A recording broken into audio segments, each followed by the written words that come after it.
أعوذ بالله من الشيطان الرجيم. بسم الله الرحمن الرحيم. إذا وقعت الواقعة ليس لوقعتها كاذبة خافضة رافعة إذا رجت الأرض رجا وبست الجبال بسا فكانت هباء منبثا وكنتم أزواجا ثلاثا فأصحاب الميمنة ما أصحاب الميمنة وأصحاب المشأمة ما أصحاب المشأمة والسابقون السابقون أولئك المقربون في جنات النعيم ثلاث من الأولين وقليل من الآخرين على سرر موضونة متكئين عليها متقابلين يطوف عليهم ولدان مخلدون بأكواب وأباريق وكأس من معين لا يصدعون عنها ولا ينزفون وفاكهة مما يتخيرون ولحم طير مما يشتهون وحور عين كأمثال اللؤلؤ المكنون وحور عين كأمثال اللؤلؤ المكنون جزاء بما كانوا يعملون لا يسمعون فيها لغوا ولا تأثيما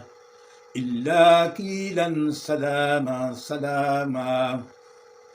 إلا قيلا سلاما سلاما وأصحاب اليمين ما أصحاب اليمين في سدر مخدود وطلح ممدود وظل ممدود وماء مسكوب وفاكهة كثيرة لا مقطوعة ولا ممنوع وفرش مرفوع إنا أنشأناهن إنشاء فجعلناهن أبكارا عربا أترابا لأصحاب اليمين ثلاث من الأولين وثلاث من الآخرين وأصحاب الشمال ما أصحاب الشمال في سموم وخميم وظل من يحموم لا بارد ولا كريم إنهم كانوا قبل ذلك مترفين وكانوا يصرون على الهنس العظيم وكانوا يقولون أئذا متنا وكنا ترابا وعظاما أئنا لمبعوثون آباؤنا الأولون قل إن الأولين والآخرين لا مجموعون إلى ميقات يوم معلوم ثم إنكم أيها الضالون المكذبون لا آكلون من شجر من زقوم فمالئون منها البطون فشاربون عليه من الحميم فشاربون شرب الهيم هذا نزلهم يوم الدين نحن خلقناكم فلولا تصدقون أفرأيتم ما تمنون أأنتم تخلقونه أم نحن الخالقون نحن قدرنا بينكم الموت وما نحن بمسبوقين على أن نبدل أمثالكم وننشئكم فيما لا تعلمون وَلَقَدْ عَلِمْتُمُ النَّشَاطَ الْأُولَىٰ فَلَوْلَا تَذَكَّرُونَ أَفَرَأَيْتُم مَّا تَحْرُثُونَ أَأَنتُمْ تَزْرَعُونَهُ أَمْ نَحْنُ الزَّارِعُونَ لَوْ نَشَاءُ لَجَعَلْنَاهُ حُطَامًا فَظَلْتُمْ تَفَكَّهُونَ إِنَّ لَمُغْرَمُونَ بَلْ نَحْنُ مَحْرُومُونَ أَفَرَأَيْتُمُ الْمَاءَ الَّذِي تَشْرَبُونَ أَأَنتُمْ أَنزَلْتُمُوهُ مِنَ الْمُزْنِ أَمْ نَحْنُ الْمُنزِلُونَ لَوْ نَشَاءُ جَعَلْنَاهُ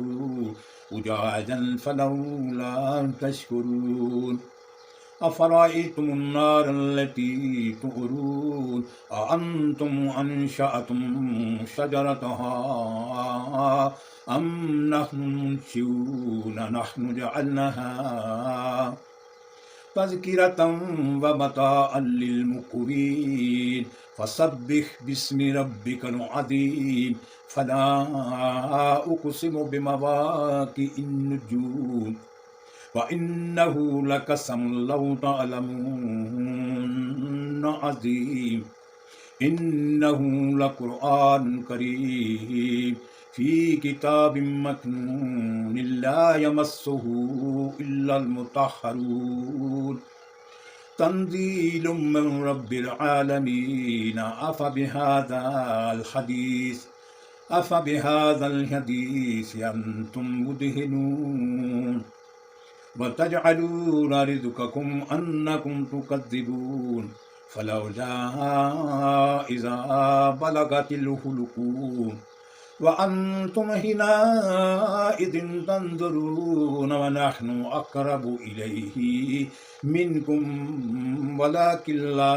تبصرون فلولا إن كنتم غير مدينين ترجعونها إن كنتم صادقين فأما إن كان من المقربين فروح وريحان وجنات النعيم وأما